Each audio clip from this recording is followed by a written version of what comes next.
everybody. Hi, guys. Well, from beautiful fall time in Salt Lake City, Utah. It's Thank God I'm Atheist. the podcast. I'm Frank Feldman. And I'm Dan Beecher. And coming up today, Dan, sometimes you do dumb things. Dan. We're going to talk about... I'm talking about you specifically. I specifically do lots and lots of dumb things. And then you feel bad. And then sometimes I beat myself up about it. Yeah, so we're going to talk about that. We're going to talk about how Dan is You've done that too, but you've got tricks. I've got little evil ways to just be like, yeah, fuck it. I don't know. We're going to talk about self-forgiveness. We're going to talk about external forgiveness. Yeah. Because let me tell you something. A lot of us who used to be religious, we got our forgiveness from outside. And I've got a little hack. I got a little life hack. Okay. We're going to give you a life hackery. All right, Dan. Yeah. What do you got? 'Tis the season for trick-or-treaters. Fa la la la la la la la la. Woo-hoo. And America's favorite creationist, Ken Ham. Oh, he's not even an American. But he's America's. He is. Creationist. He's the builder of the ark. He's our Noah. Yeah. He on his website. What is it? Answers in Genesis. Oh yeah, I love that website. That's a beauty. Oh, Dan, let me tell you. They have some tips for this Halloween. Oh, good. I'm gonna get a different approach than because like this is it's essentially Ken Ham's how-to guide for being the weirdest family on the block. Yeah, it's how to alienate yourself from your neighborhood. I'm guessing. Now, this is going to take a direction so that maybe you weren't expecting. So it's not going to be, hey, dress all your kids up as dinosaurs and bring them to the ark, and we'll pretend like there were dinosaurs on the ark. Yeah, no, it's not that. No, he suggests sharing the gospel. Oh God! This Halloween to the trick-or-treaters. He's got some oh my God, some fun religious tracts that you can buy off his website. Oh. For sale. Yeah. Oh yeah. And they have a discount. You buy 10, you get like a little lower price. Oh sure. So you buy them in bulk, people. I'm gonna buy a gross. Absolutely buy them in bulk. I'm gonna give them away. Yeah. So they're recommending that when the kids are coming around to your door, answer the door and do the whole, oh, what are you? Oh, so do cute. The whole thing. Participate, and then give them a little Bible track. My God. Bible track. Gross. You are going to get egged. That is called a trick. Yeah, exactly. That is not a treat. And you deserve to get... Yeah. The whole point of trick-or-treating, the whole concept used to be, back in my dad's day, that like if they didn't give you a treat, you fucking gave them a trick. You egged their house, or you like did some toilet paper them or something. Yeah. They don't do that really anymore. Not so much. But this is worthy of bringing it back. He says in his little post here, he says, on our online store, we offer a variety of options, including the $1 million bill tracks. You've seen those, right? Oh, yeah. Oh, those are... It looks like it's a $1 million bill laying on the ground. Right. Ooh. So you go to pick it up. These tracks feature the ark or dinosaurs on them, right? Kids love these. Oh my God. And it's a fun way to share the gospel. They don't. I mean, you...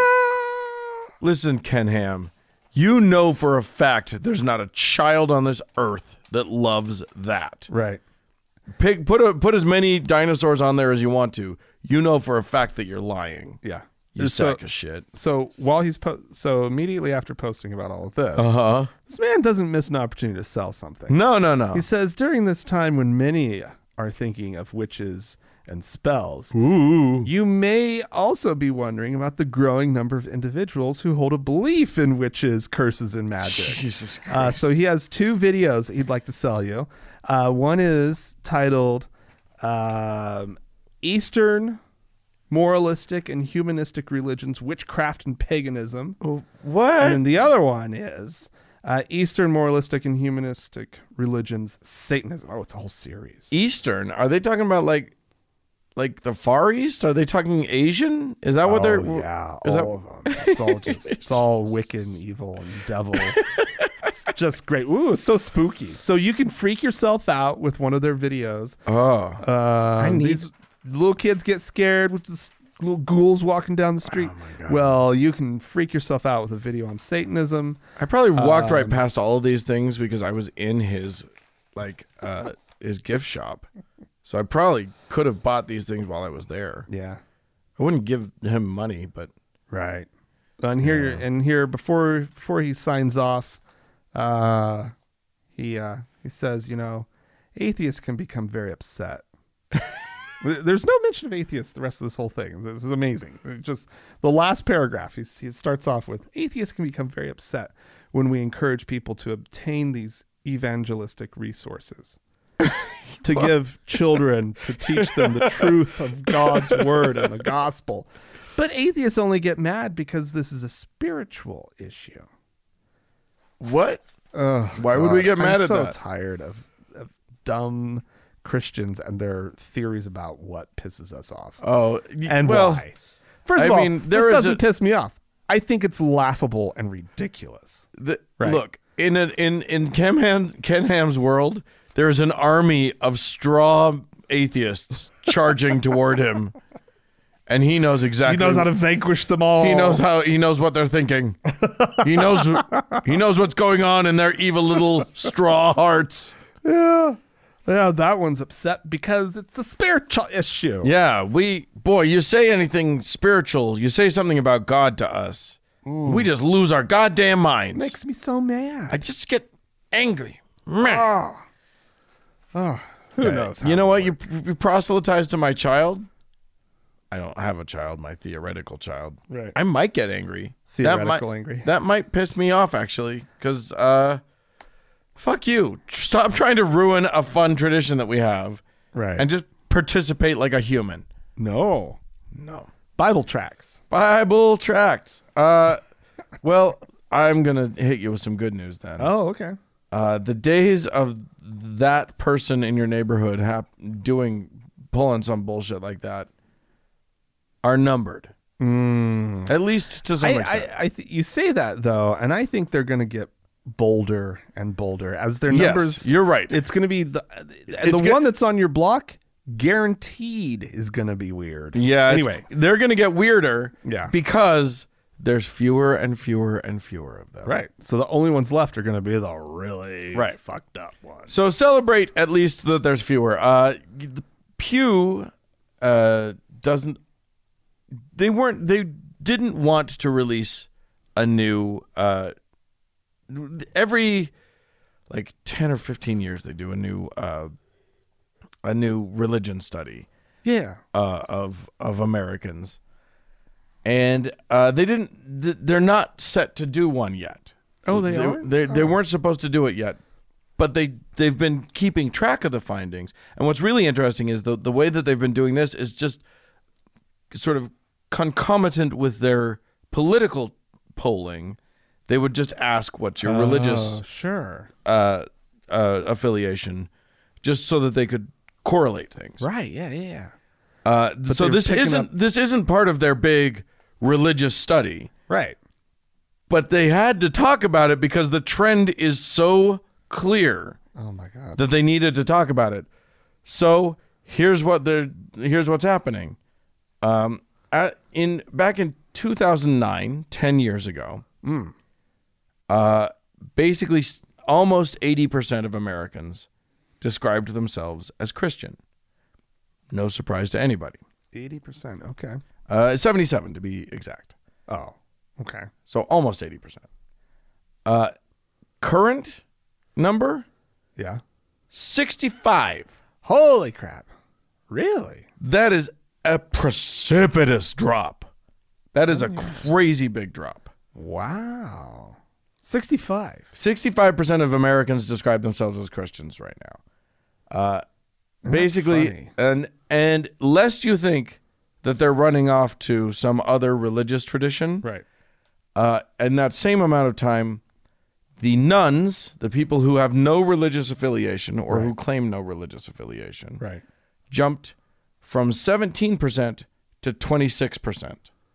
Wow. Whoa. So like those lines are just like whoop, crossing each other. Yeah, that's amazing.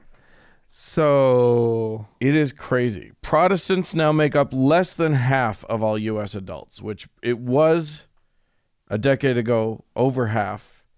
It was 51%. Wow. Now it's 43%. this is great. Catholics are no longer a quarter. It used to be that Catholics were roughly a quarter of Americans, and now they are. Oh, I lost the thing. I don't know that 20%. less. Now they're less. Haha. Okay. Well, good. We like that. We like. Yeah. Less is more. You know. Less is more. Here's an interesting thing. What's happening is young people are not interested in religion hardly at all. Old people are, and they're dying. So the silent generation, as they're called, these are before the boomers. This is the 1928 to 45. Okay, so our parents. Your parents. My parents, yeah, for and sure. mine too. Mine are, we have old parents. Mine were born before the end of the war, actually. Yeah. So our parents, 84% Christian, 4% non-Christian faith, and 10% unaffiliated. Yeah, wow. The boomers, only 76% Christian. Wow. That's 46 to 64. Oh, boy. And 17% unaffiliated. Nice. Gen X, that's us. Yeah. That's 67% Christian, 25% unaffiliated. Nice. And millennials, less than half Christian. Oh, that's and 40% unaffiliated. Oh, it's just glorious. You know, and to be perfectly fair and honest about this whole thing, I mean, the Christians are just doing it to themselves. Yeah. Because we were talking about how they're just going to get weirder and weirder. Yeah. Like, it's already happening. Yeah. Right. That is why people don't want to be associated with them. Because, and also, like, I feel like when people say, "Oh yeah, I'm not Christian," they're being very clear that they're not that. Yeah. Right? Like even if. I mean, I know that they also mean that they don't have any like sense of like Jesus and everything, and they're not believers, perhaps. But lots of people who didn't have a strong connection to Jesus, or they used to say they were Christian. They would still say that. That's just what they were. Right. Right. Right. Well, of course I'm Christian. Everybody's Christian, right? But as more and more, it's just like, no, Christians, like that radical evangelical Christian right, they've claimed it so intensely as theirs. They're the Christians. Yeah. That they've pushed everybody else away almost. At least that's my perspective on the whole thing. I mean, obviously there's still mainline Protestants and whatnot who aren't that way. And that can be, you know, decent human beings. Yeah. They can. They can. Another interesting finding. I'm still always doubtful that they really are Christian and really are believers when they turn out to be like good people. Good people. You're such a dick.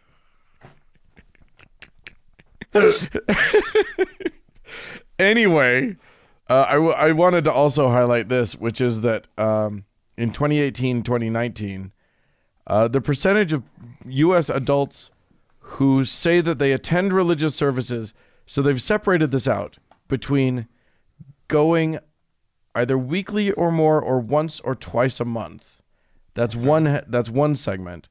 And if they go just a few times a year, meaning less than once a month. Mm-hmm. So they've separated that out by generation too. So the silent generation is about 61% go to church more than once a month or more. Okay. And 37% go less than that. Baby boomers, you want to guess? What percentage of baby boomers go to church more once a month or more? Oh, I bet it's what, 50? It's almost 50-50. It's a 49%. Really? Fewer than 50% go to church more than once a month. What? And then it just goes down from there. Generation X, 46% go more than once a month. Okay. And millennials, 35%. Oh, it's almost as if people realize, hey, if I don't go to church, I don't have to go to church. Which is the worst thing about going to church is that you're going to church. Yeah. So it's nice when you stop.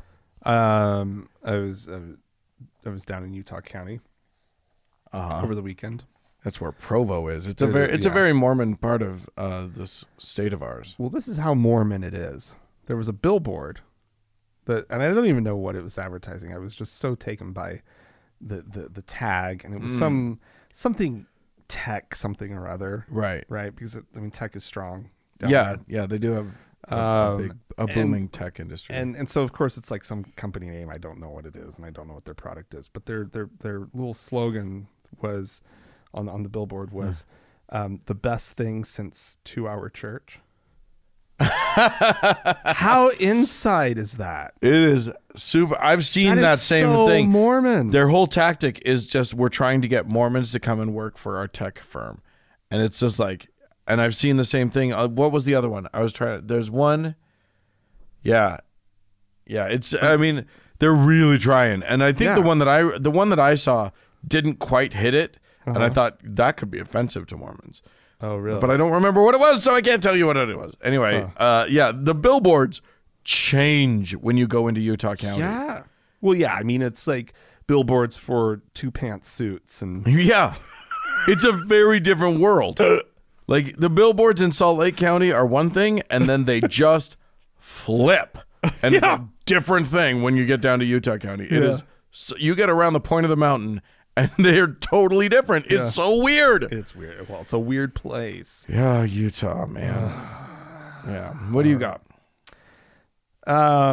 Steven Anderson, America's favorite hateful Christian pastor. And the rest of the world's favorite person to not let into their country. Yeah.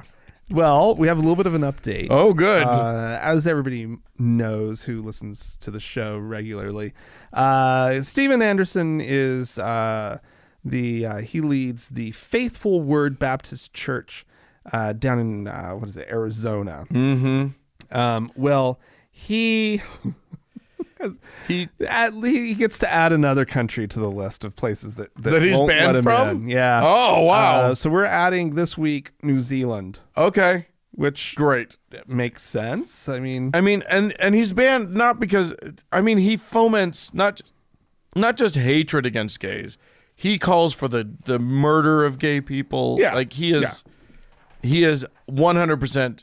He's for the stoning to death. Yeah, he's a wretched human being. Yeah. Right. And because he's vocal and he has a bit of a following and he's going there to preach. Yeah. I don't know. I don't remember who started this whole trend. But now essentially when you've been banned from a group of countries, the rest of the countries don't even really take note.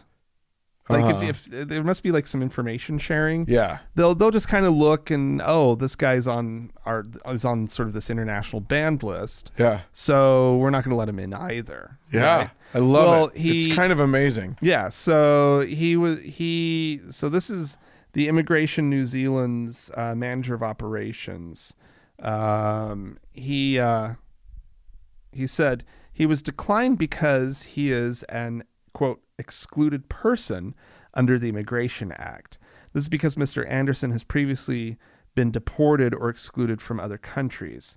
INZ, Immigration New Zealand, outlined its concerns to Mr. Anderson during the application process, but INZ did not receive any evidence that justified a special direction being made, which would have allowed him a visa to have been granted. But let's just kind of sort of get Steven Anderson's take. He says, "Oh yes, please. That's what I was hoping for. I want to know his point of view on the whole thing." Let's see. If I were you, and I were living in New Zealand, I'd be on my knees praying to God that He will be merciful and that he will forgive your country for doing this. According to them, I guess preaching what the Bible actually says about sodomites is a lack of character. Well, you know what? If that's what it means to have character, then I don't want to have character. Good, because you don't. Yeah. You shouldn't want it. It's something you're not capable of. By the way, just a couple of days ago, we released a new documentary film.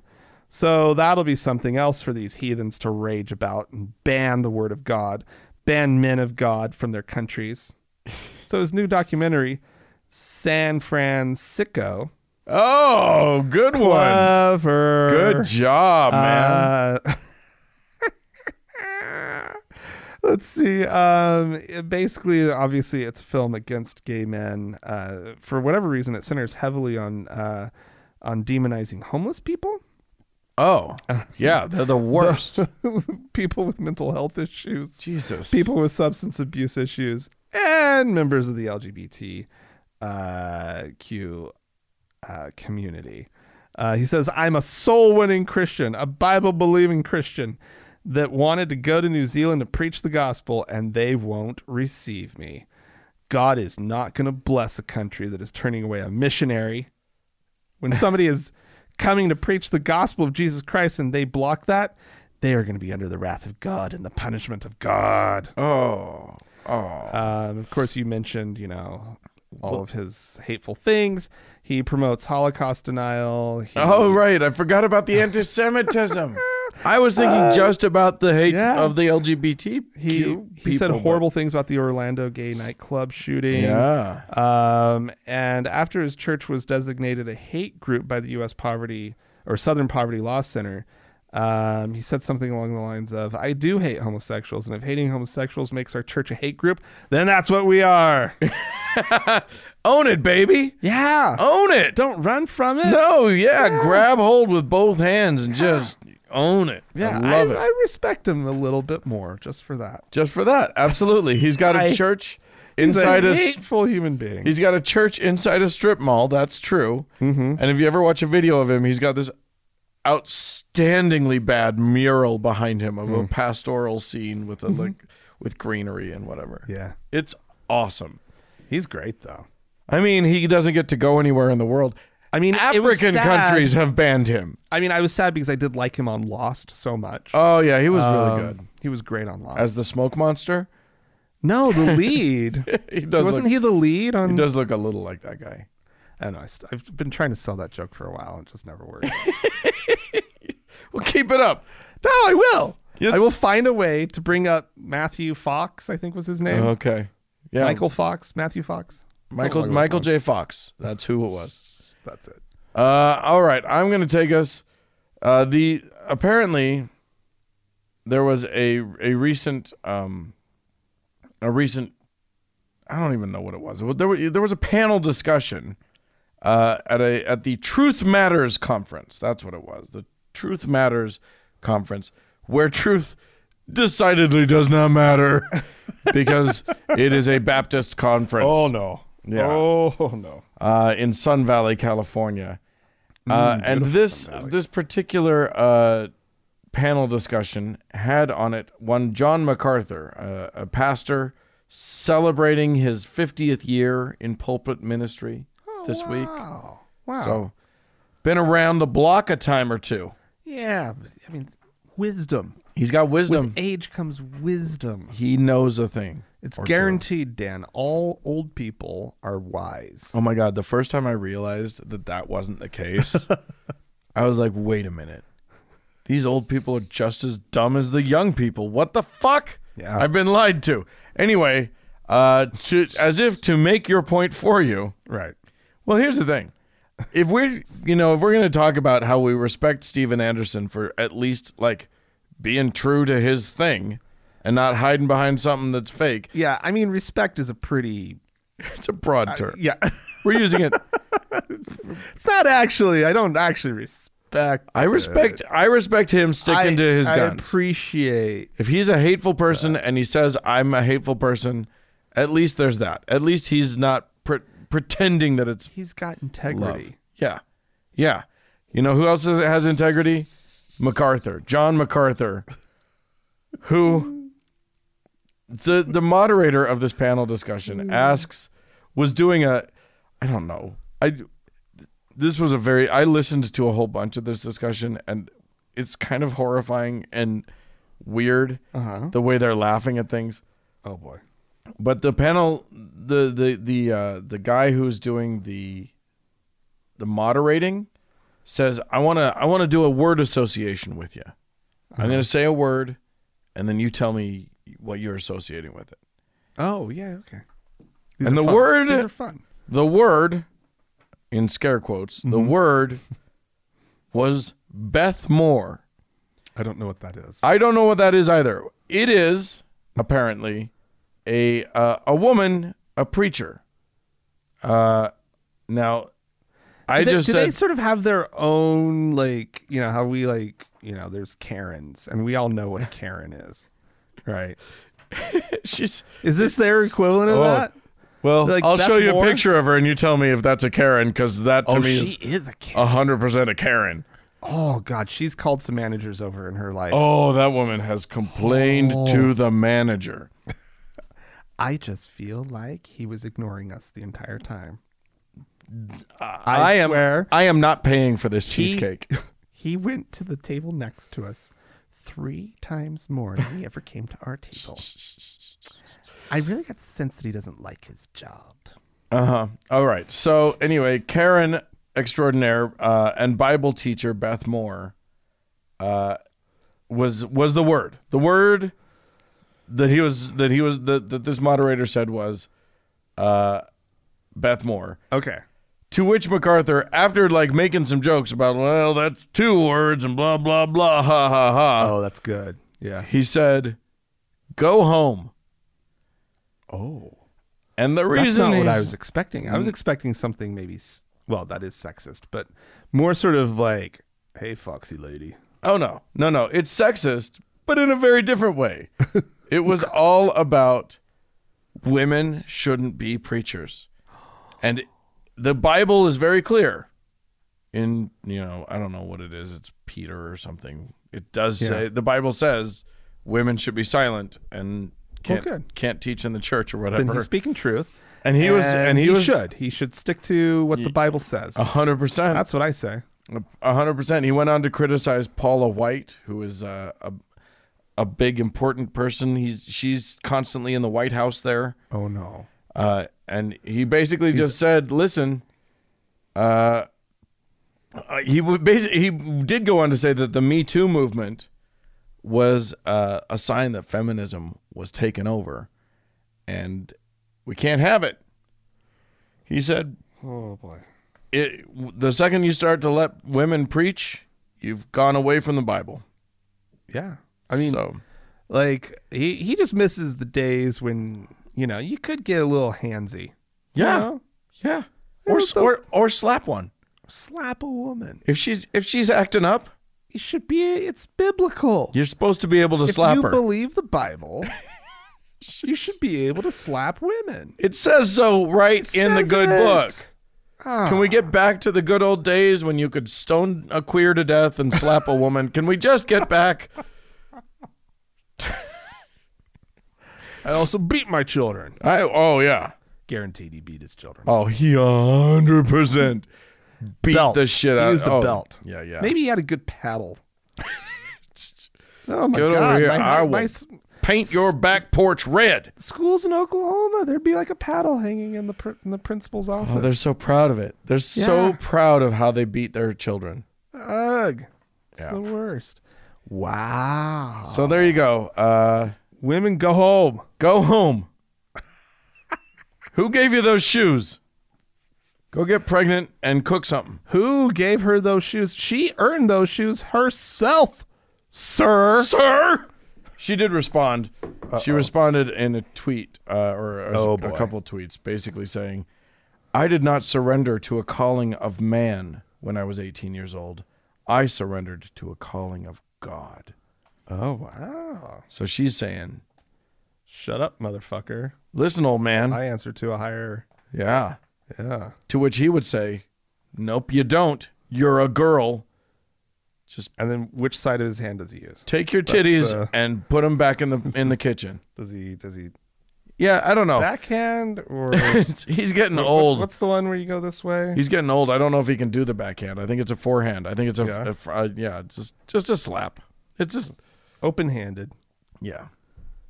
That's a terrible thing to be laughing about, Dan. But you making domestic abuse jokes? Yeah, it's true. Me? You were doing it. That was you. Me waving my hand back and forth and trying to figure out which side. Do you think which way does his hand more naturally go? Good Lord. Does I feel like we're bad people if we keep going. I feel like if we keep going, we're bad people. Let's just keep. Why don't we move on to your story now?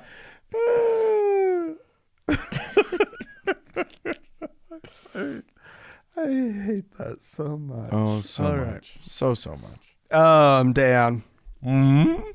I'm just going to start with the quote that gets this whole story going. Yeah. This guy down in South Africa walked into a Christian school art show. Okay. And walked out saying, "My God is no clown." Okay. took a fantastic video. I actually watched the whole video. It is amazing. Him ranting about this art show and the horrible things. And it's a school. It is a Christian school. It's the Christian school that his kids are enrolled in. Right? And there was an art show. He wasn't there for the art show. He was just walking through for something else. Okay. But he kind of wanders around, checks out the art, and sees one of the students' take on Da Vinci's The Last Supper. Sure. Right? Sure. You know, this is the famous one. Jesus in the middle, the apostles are all on the other. Everybody eating on the same side of one long sort of table. Facing the camera. Right. If you will. Well, the Jesus was, as he says, made up as a clown. Okay. And I'm looking at it and I'm like, that's not just any clown. That's Ronald McDonald. Right? And he keeps going. Like there's this kid in his little corner or her little corner of this show. Every time Jesus was being portrayed, Jesus was represented by Ronald McDonald. Okay. Right? And there were other things that he took umbrage with. Different representations of the different, saints or whoever else might be in the painting as well. Okay. There was a representation of Michelangelo's The Creation of Adam, right? The one that's up on the Sistine Chapel. Anderson apparently, not apparently, in the video, you can hear the emotion in his voice because the image of a clown is leaning out of the cloud for the iconic, the finger touch. Yeah, right. Absolutely. And so he's going on and on and on and on. And the school, the headmaster of the school, he complained to the headmaster, and the headmaster was just like, "I completely disagree with you." But the image is Ronald fucking McDonald. This kid is, but here's the thing: the theme of the show, right? Apparently, of the art show, yeah, right. This kid was working within sort of the context of this show, and so while the child has not been identified in the media at all, which is admirable, right? They do have a quote from the kid. Okay. It says that the artwork demonstrates organized religion's preoccupation with making money and its exploitations of those with blind faith. Yeah. Apparently, one of the pieces was symbolic of the lack of choice children have when born into and raised in a particular faith. This kid is actually like addressing real problems within Christianity and religion at large. And it goes so far above this idiot's head, right? Then now he's getting international attention, right? Because of this video and his outrage. Aww. And I love it. Right at the beginning of the video, he's like, I'm not emotional. Oh, wait. He says he's not emotional. He just feels strongly about this or something like that. And I'm like, that's emotion. That's what emotion is. Excuse me, sir. I'm not emotional. Confused. I just have emotion. I just have feelings. I'm feeling strongly. I just loved it. I loved the whole, the clown. God. Yeah, my God. Well, we reported just a few months ago about a sculptor who put Ronald McDonald on a cross. Oh, right. You remember that? Yeah. So that's interesting. I wonder if this kid was kind of just running with that idea. Maybe. But nonetheless, like, it's actually, I get it. Like, I get what the kid's trying to say. Absolutely. You know? It makes total sense. I'm proud of the headmaster for, like, being on board.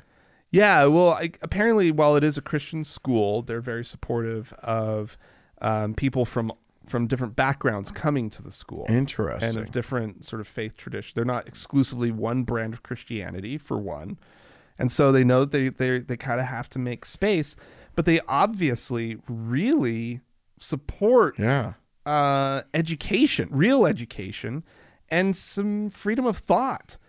Yeah. Which by definition means this is not a Christian school. Yeah, it feels a little like they're doing it wrong. You're doing it wrong. Like, this is, I hate to break it to you. I just like the idea of you might be affiliated with some religious organization, but you are not a Christian school. Yeah, you're doing it wrong. I like the idea of, my God is not a clown. My God is a misogynistic asshole.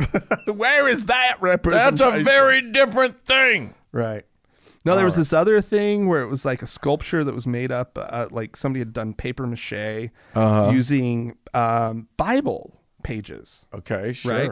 And that's what they made the sculpture out of. And he was completely offended by it. Yeah, of course. Right? Like, that's who this guy is. Yeah. Right? Where it's like, well, actually, it's good to know that the American style taking offense at everything has disseminated throughout the world. The American style of Christianity, which is, we're persecuted, we're the ones who are treated badly. I think it's just part has of made it to South Africa. I think it's just a part of being Christian, to be honest. It's probably the 11th commandment. Anyway, I'm gonna close us out with some spooky Halloweeny stuff. Yeah, which is a poll of Americans. I started this off with one poll. I'm finishing out with another. This time, it's about whether they believe in supernatural beings. Ooh, Dan. Ghosts, demons, vampires. Do you believe in them? Well, I'll tell you what. Like 45% of Americans believe in demons. 45% of Americans also believe in ghosts. Oh my God. So yeah, I would say, who are these people? But apparently it's half the country. Yeah, you know exactly who they are. It is an interesting thing. 46% believe in other supernatural beings. I'm not sure what those would be. Probably aliens. Are aliens supernatural? I don't know, but if you ask an American, they'll probably say yes. God is a supernatural being. They're probably not thinking of him though. So yeah, it breaks down. It's very interesting. It's across the board, but Republicans have you'll not be surprised to learn, have a much higher belief in demons and ghosts than Democrats. Oh. Such that 54% of Republicans believe in demons, while only 37% of Democrats. Ghosts, 46% of Republicans and 41% of Democrats. Oh, okay. Vampires do not make as good a showing. However, 13% of Americans do believe in vampires. You stupid I don't know. I people. saw that documentary on HBO called True Blood. I saw someone what sparkled one time, and I was like, that dude's a vampire. I saw Twilight. I know they sparkle. I saw someone that was at nighttime. They were coming out of a club. They had sparkles all over them. I was like, God damn it, that's a vampire right there. Watch out. I wouldn't go near that guy. I threw a clove of garlic at him and ran away. Ran away. Feet never hit the ground. I literally made that, that Scooby-Doo sound when they go doodle-doodle-doodle-doo. That's how I made that sound when I ran away. So there you go. Happy Halloween, everybody. Americans believe in demons and ghosts. That is a true thing that happens. Oh, that makes me so... I know a lot of people who believe in ghosts. I don't know about demons. I don't know where that falls in, because here's the thing, the Venn diagram of like Christians believe in ghosts because they believe in an afterlife, but some of them don't believe that ghosts come here. So there's like that. And then there's the hippy dippy people who believe in the ghosts and whatever. Oh, no. There's like different groups that have that sort of intersect in the ghost belief. I don't know who believes in demons. Apparently half the people. Almost half. Demons. I mean, if you just believe in the devil, is that enough? Maybe. To believe in demons? I don't know. Didn't we all do the thing where we looked in the mirror and went like Bloody Mary, Bloody Mary, and then nothing happened when you did that, except you scared the bejesus out of yourself, but nothing actually happened. Right. So what are we talking about here? Anyway. I don't know. All right, folks. Well, if you believe in ghosts or demons and would like to set us straight about it, please feel free to write into us, podcast@thankgodimatheist.com. Or you can call and leave the voicemail message. Yep. The telephone number is 424-666-8442. Go to the Facebook page, facebook.com/TGIAtheist, and click on the like button. And while you're on Facebook, search for the TGIA Members Only Lounge and request to join. Is a closed group, but we will let you in. We're going to take a quick break. Coach Dave coming up. Stick with us.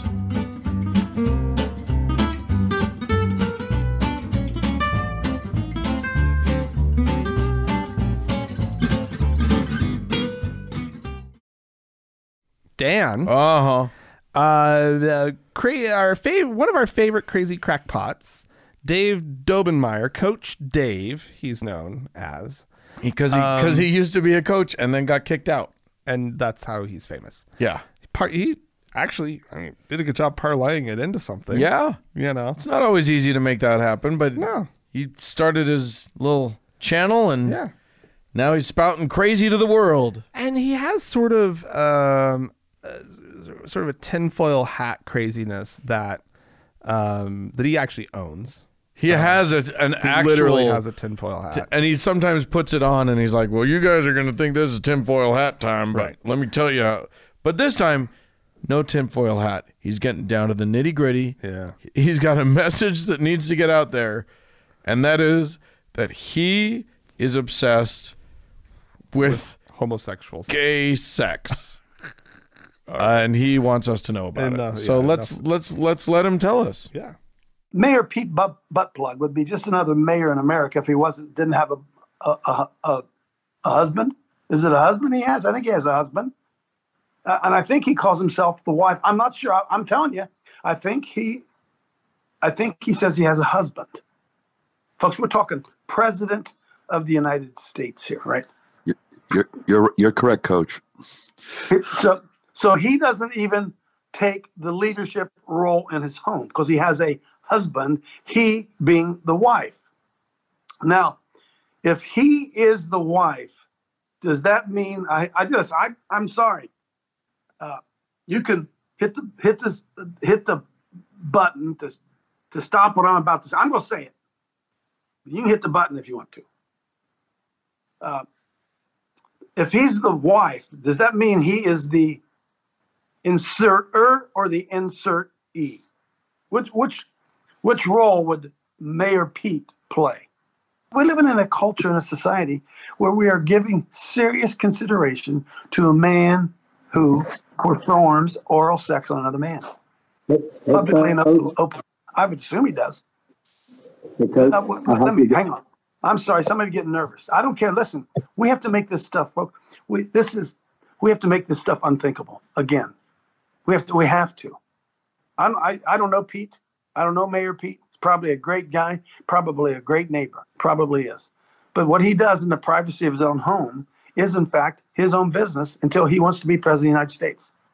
And then when he wants to be president of the United States, I'd like to do some scrutiny on what type of moral character this guy has. And I'm just telling you this. If this guy's moral character involves doing what I believe he has to do in order to have an orgasm, I got a problem with it. And we need to make homosexuality unthinkable again, folks. It needs to go back in the closet. It needs to go back in the closet. I mean, so much. Wow. It's. I don't know how much time I want to talk about this. It's so ridiculous. I know. First of all, how clever, Pete Buttplug. That's so good. First of all, how do you know about butt plugs, Coach Dave? Come on.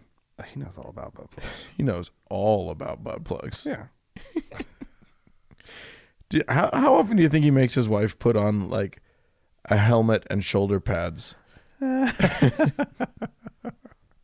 Anyway. Well, like, oh my God. Like, I mean, again, this is in the realm of willful ignorance in order to spread hate, I think, personally. Sure. He knows for a fact that that each partner calls the other one their husband. Yeah, of course. He knows that for a fact. It's two husbands. There's no wife. And he knows that. But he thinks he's so fucking clever. Yeah. Right. Oh, well, in order to what? What's great is that because one person is penetrated, that's somehow it makes means them something to him that one of them is the insert-er and one is the insert-e. Yeah.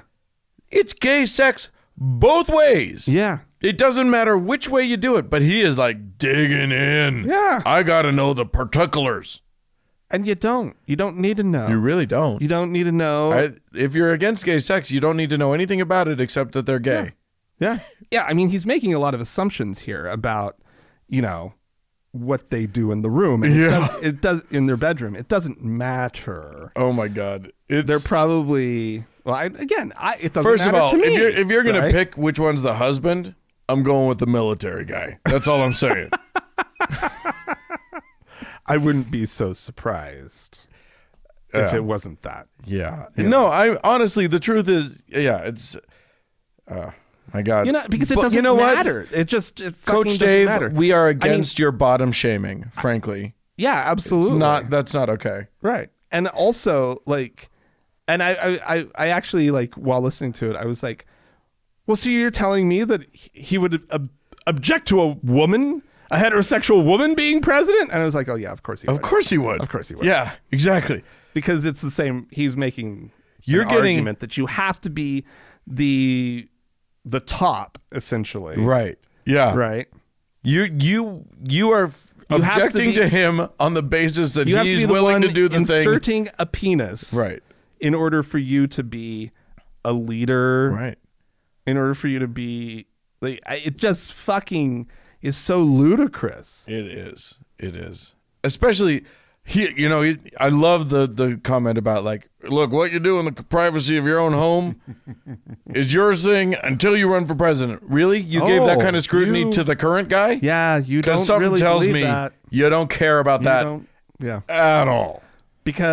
But again, we know what happened with that guy. We do. But again, all that matters for him to be moral is for it to be heterosexual sex, even if it's with however many women. Even if it's asking 3 hookers in Russia to pee on a bed.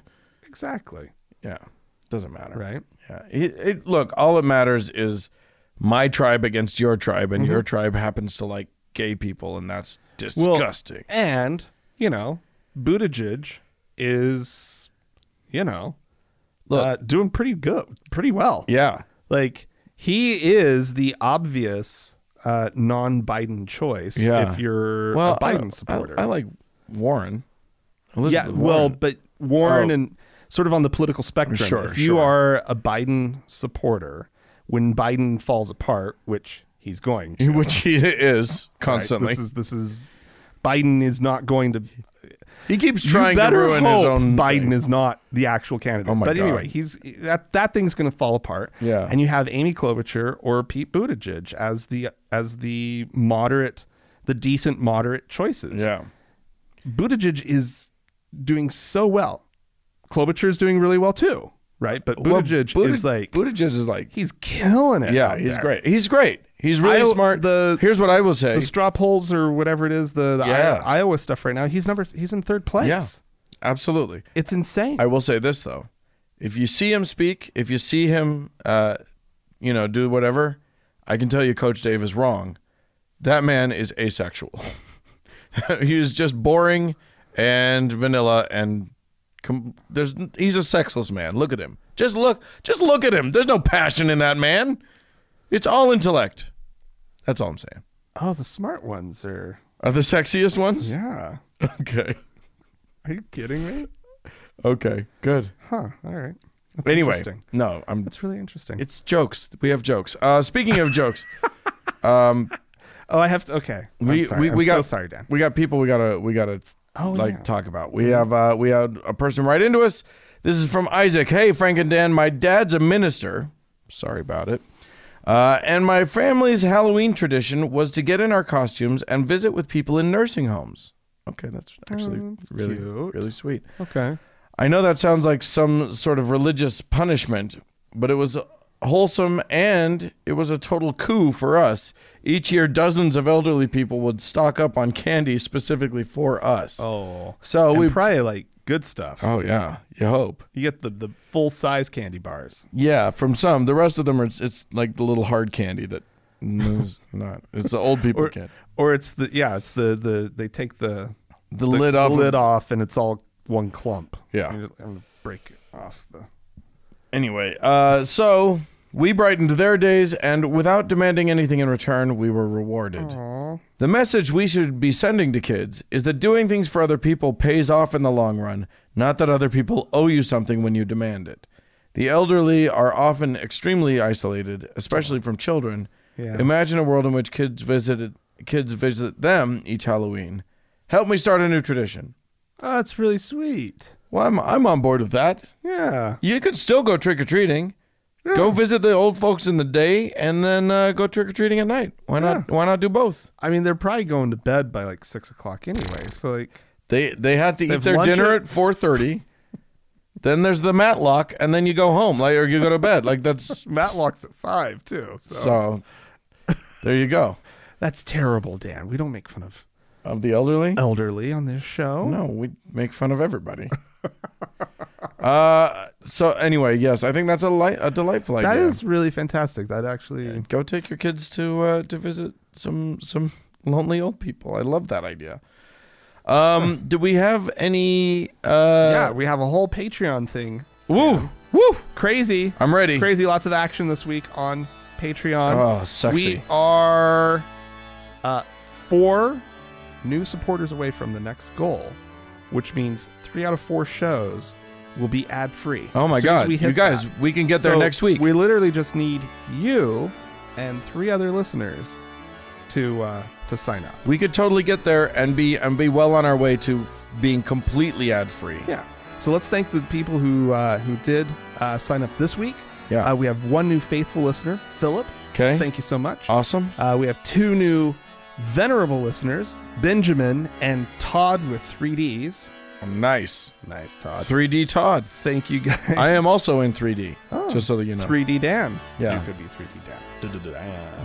Damn. And then we have 1 new pope. A pope? We have a new pope. Holy moly! Can you believe it? I can't. Thomas. Oh, Pope Thomas. Ladies, the guys. This was all guys this time. Are you gonna let that stand? Are you gonna let all of our donors for the week be men? Come on, women. It's possible. You can go to our website, thankgodimatheist.com, click on the support tab, and you'll be taken to Patreon and our page on Patreon. You can sign up there. But there is one lady to There is one lady that we still need to thank. Our top donor, our Lord and Savior. Holding it down for all the rest of the womankind. Hannah! Long may she wave.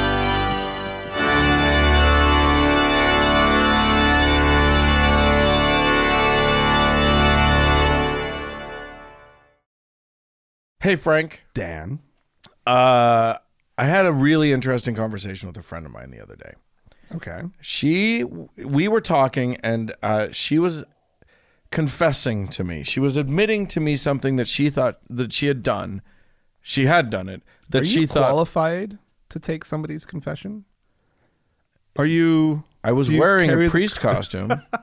Is that not good enough? I thought that was all it took. Oh, okay. All right. Cool. So anyway, and she admitted to me that she had something that she had been harboring for like 20 years, which was that, she got married very, very young. Okay. And at one point, fairly early on in their marriage, she was starting to feel like maybe she had made a mistake. Oh, boy. Shocking, right? No one who's married has ever felt that feeling before. Anyway, she at one point had this thought pop into her head, which was, I wish he would die so that I didn't have to be married anymore. Because she didn't want to have to deal with the idea of like a divorce and whatever. Right.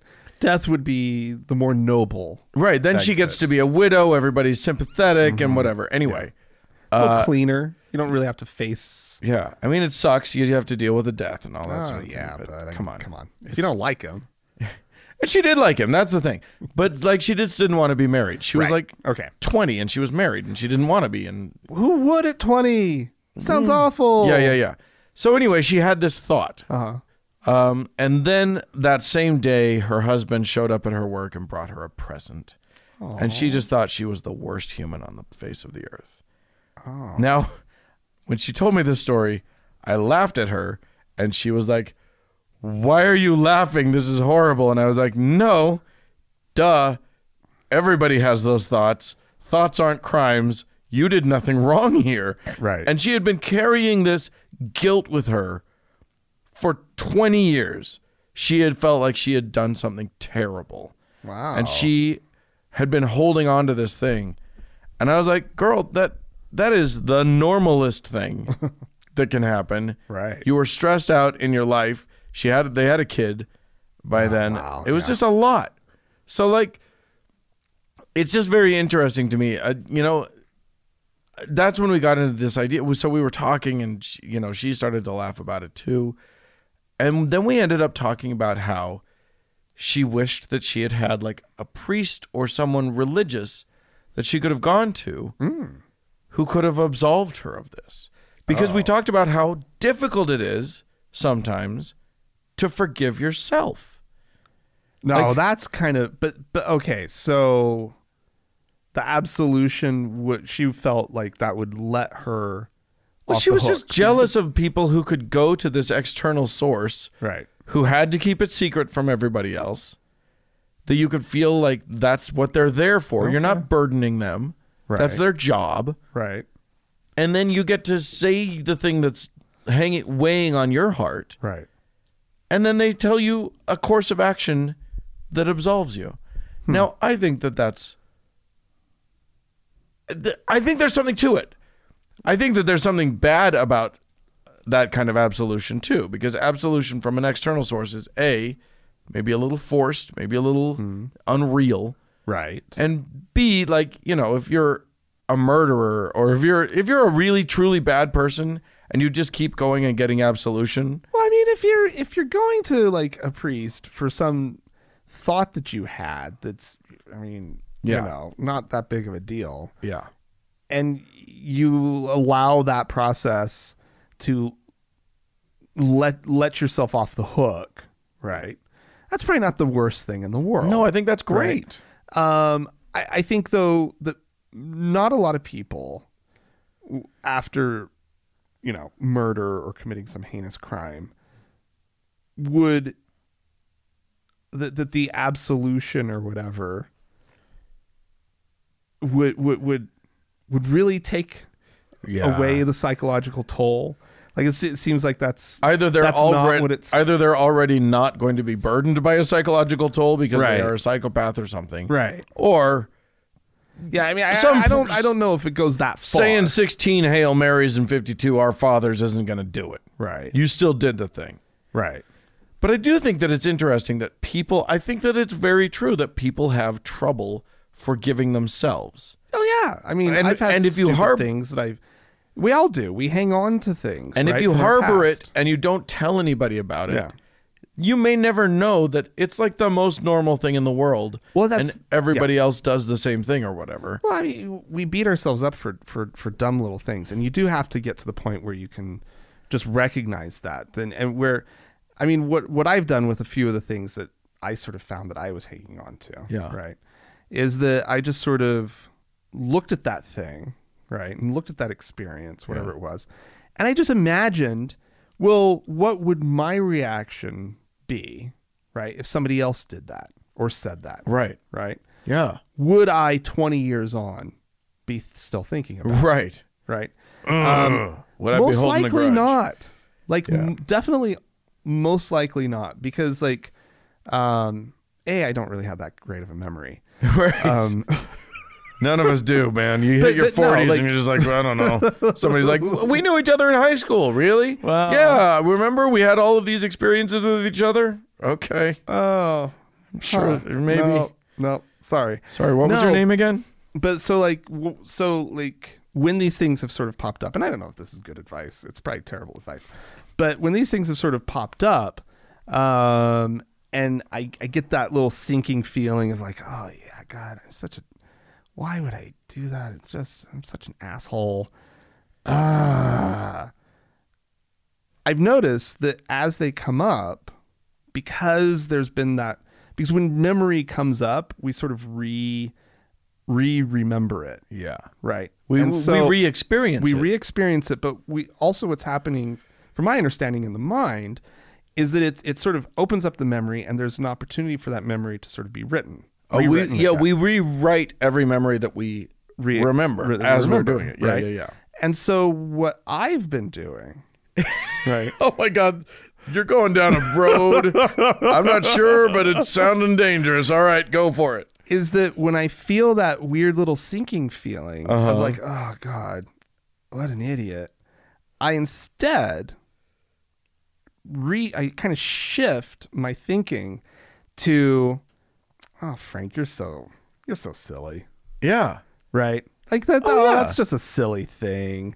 Right. Like as long as it is, like just I try a silly to observe thing, it as, I mean, some of them are pretty shitty things, but I still try to just like reimagine it from the perspective of not me beating myself up, but just, no, this is normal. This is human. This is this is okay. And it's youth and it's stupidity, and we are all assholes sometimes. And I think about how forgiving I am of sort of the people in my life, right? Right. When they do a mean thing or a stupid thing, and actually, like the whole idea of like youth, like the things that, like, you know, when I used to work with teenagers, like just sort of seeing just how ridiculous it is. And the thing, if you're a teenager listening to this, you're an idiot. I love you, but you're dumb, and you're gonna make. It's fantastic. Like, you're gonna make a shit ton of mistakes. Kids are, and that's what, you know, because I was teaching them like how to make documentary films, right? And so like, and so they would make these horrible mistakes, and like they would be so flaky or whatever. Like, you're gonna hold it against them, right? But there were a lot of things like that in my in my memories of dumb things that I had done. Yeah. And it was like, no, that's just, you know, that's so normal. You know, that's just human behavior. Right. Grant yourself the same lack of noticing. Yeah. Right. That everybody was granting you, because that's how it just goes. It's like, oh my God, it's just water under the bridge. For most of the things that we've done in our past, if a friend came up to you and said, "Oh, I feel so terrible, I did this thing," you would do what I did. You would laugh. You would be like, "That's fine, that's normal." But when it's ourselves, we don't give ourselves anguish. Yeah, exactly. Yeah. So yeah, I think there's something very important about looking back on you, on the former you, with kindness. Right. I also do think that there is something to, like, making an amends. Yeah. Like if you owe someone an apology, Right. if you owe someone an amends, Right. I think that it's important to go and do it, but not with the intention of having them absolve you of it. Right. And that's a really important thing, is like the other person doesn't owe you anything. That's true. And I would also add to that, you know, you don't have to go do that if like they deserved it. Because that's sometimes you're Oh my God. because the other person truly legitimately deserved it. And, Okay, I so- think that's So make your I think that's calculus fine, as to you know? whether or not they deserved. No. I'm afraid I don't go down that same road with you. I think if I was a dick, it doesn't matter what they did or how much they deserved it. If I did something shitty, I did something shitty. That's how I look at it. But, oh no, you can't beat yourself up like that. well, I don't beat myself up. I just make whatever amends I need to make. But I will say this: like the worst thing you can do is go to somebody. I recently read a thing on a trans friend of mine was like, "Ugh, people, if you misgender me, just say you're sorry and move on. Do not tell me your life story of how non-transphobic you are." And don't expect me to give you absolution for it. Just say you're sorry and fucking move on. Because what a lot of people try to do in an apology is get the absolution that they need from the person that they're apologizing to. Yeah. And that's not their job. No. Your job is to do the best that you can to rectify the situation, and then you have to be the one to absolve yourself. That comes from you. And it comes from you doing the right thing. And if they say, fuck you, I still hate you, then you take that and you let them have that because that's theirs. And you go back to yourself and you have to absolve yourself. You have to. I think those are the moments when they deserved it. Like if they're not, that's on them. All right. Well, clearly we're coming from different perspectives on this. That's fine. Don't listen to Frank, everybody. Oh no! This is But no, I mean, but I think that it is important. I just think it's interesting because so much of our so many of our listeners, we were taught that our absolution comes from this external source, from God, Right. from our bishop, from the priest that you go to, whatever. And that's not where it comes from. But it can be nice to have somebody to bounce things off of. And I recommend going to your friend who's going to laugh at you and telling them and admitting your deep, dark secret. right. Find someone that you trust and that will be okay. But always face your demons and admit your deep, dark secrets to someone that you can trust. But then, it is trickier, but it's a more real thing if you can actually look back on former you and find a way to find forgiveness for that person. I think that's a good thing. You seem to have checked out entirely. No, not at all. I'm taking it all in. Okay, great. Well, there you go. Neither of us are psychologists. No, not at all. In fact, we probably just fuck some people up Yeah. really wholeheartedly. So if you are someone who would like to correct us on that, or if you if you're a professional who has something to add to This is just our own experience. this is just our own experience. all That's we're all. talking about. Believe me. It's all we can offer. Don't take psychology There's advice from a literally- podcast. Literally no more than our own experience that we can offer. Right. But please feel free to write into us one way or t'other. Podcast at thankgodimatheist.com is the address. Or you can call and leave us a voicemail message. The telephone number is 424-666-8442. Yep. Go to the Facebook page, facebook.com/TGIAtheist. Click the like button. And while you're there, search for the TGIA Members Only Lounge and request to join. It is a closed group, but we will let you in. Indeed. Speaking of social media, thanks so much to Mackenzie for all of her hard work on the Facebook page, and thanks to Danny and Amy for moderating the Members Only Lounge. And a big thanks goes out to Gordon Johnston and the Red Rock Hot Club for the use of their music. Thank you all for tuning in. Bye-bye. Bye, guys.